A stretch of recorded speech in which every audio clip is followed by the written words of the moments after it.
The 4 Raphael Rooms form a suite of reception rooms in the place, the public part of the papal apartments in the Palace of the Vatican. They are famous for their frescoes, painted by Raphael in his workshop. Together with Michelangelo's ceiling frescoes in the Sistine Chapel, they are the grand fresco sequences that mark the High Renaissance in Rome. The stands, as they are commonly called, were originally intended as a suite of apartments for Pope Julius II.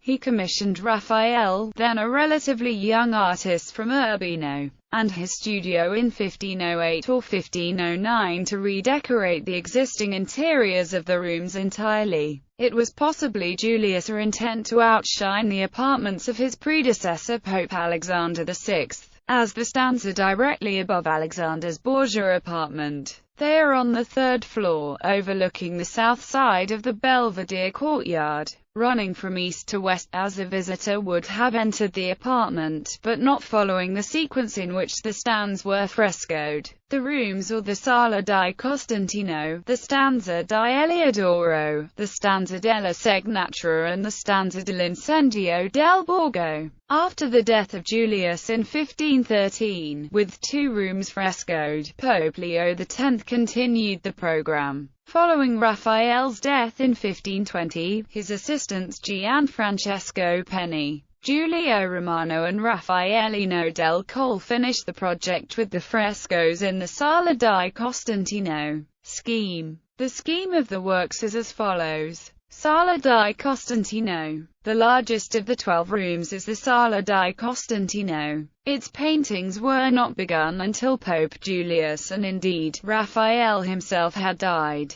The room is dedicated to the victory of Christianity over paganism. Its frescoes represent this struggle from the life of the Roman Emperor Constantine, and are the work of Giulio Romano, Gianfrancesco Penni and Raffaellino del Colle. Because they are not by the master himself, the frescoes are less famous than works in the neighboring rooms. Continuing a long tradition of flattery, Raphael's assistants gave the features of the current pontiff Clement VII to Pope Sylvester in the paintings. The Vision of the Cross. The fresco of the Vision of the Cross depicts the legendary story of a great cross appearing to Constantine as he marched to confront his rival Maxentius. The vision in the sky is painted with the words in Greek, Epsilon mu tau micron Epsilon tau omega nu iota kappa alpha, written next to it.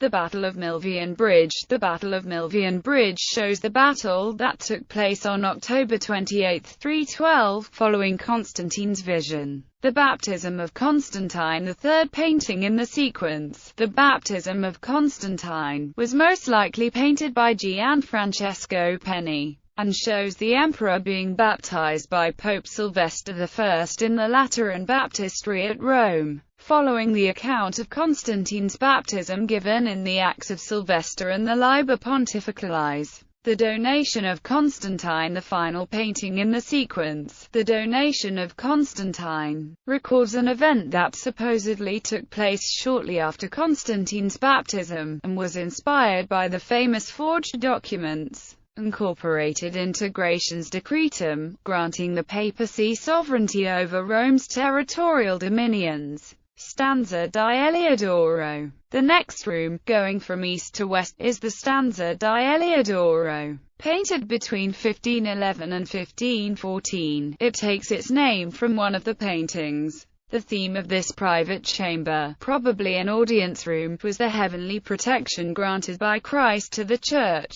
The 4 paintings are the Expulsion of Hylia Doris from the Temple, the Mass of Bolsa, the Meeting of Pope Leo I and Attila, and the Deliverance of St. Peter from prison. In the first 2 of these frescoes, Raphael flatteringly includes his patron, Pope Julius II, as participant or observer. The third, painted after Julius's death, includes a portrait of his successor, Leo X. Raphael's style changed here from the Stanza della Segnatura. Instead of the static images of the Pope's library, he had dramatic narratives to portray, and his approach was to maximize the fresco's expressive effects. He represented fewer, larger figures so that their actions and emotions have more direct impact on the viewers. And he used theatrical lighting effects to spotlight certain figures and heighten tension. The expulsion of Heliodorus from the temple. In the expulsion of Heliodorus from the temple, Raphael illustrated the biblical episode from 2 Maccabees, about Heliodorus, who was sent to seize the treasure preserved in the temple in Jerusalem, but was stopped where the prayer of the priest of the temple was answered by angels who flogged the intruder and an angelic rider who chased him from the temple. The composition is considerably more dramatic than Raphael's earlier frescoes in the Stanza Della Signatura. Although the focal point is the still figure of the priest at prayer, Heliodorus and the angels rush forward into space, threatening to spill out of the painting. At the left, Julius II, carried by the Swiss guard in a chair, witnesses the event. His inclusion here refers to his battles to prevent secular leaders from usurping papal territories. The Mass of Bolsa. The Mass of Bolsa depicts the story of a Bohemian priest who in 1263 ceased to doubt the doctrine of transubstantiation when he saw the bread begin to bleed during its consecration at Mass. The cloth that was stained by the blood was held as a relic at the nearby town of Orvieto. Julius II had visited Orvieto and prayed over the relic in 1506. The Pope is portrayed as a participant in the Mass and a witness to the miracle. He kneels to the right of the altar, with members of the Curia standing behind him. Raphael distinguishes the real 13th-century witnesses from those who are contemporaries of the Pope by their degree of engagement in the event. The latter concentrate calmly on Julius kneeling at his devotions rather than responding to the miracle. The meeting of Leo the Great and Attila. The meeting of Leo the Great and Attila depicts the storied parley between the Pope and the Hun conqueror, and includes the legendary images of St. Peter and St. Paul in the sky bearing swords. A fully developed drawing by Raphael indicates he planned to place the Pope, portrayed with Julius's features, in the background when Leo X became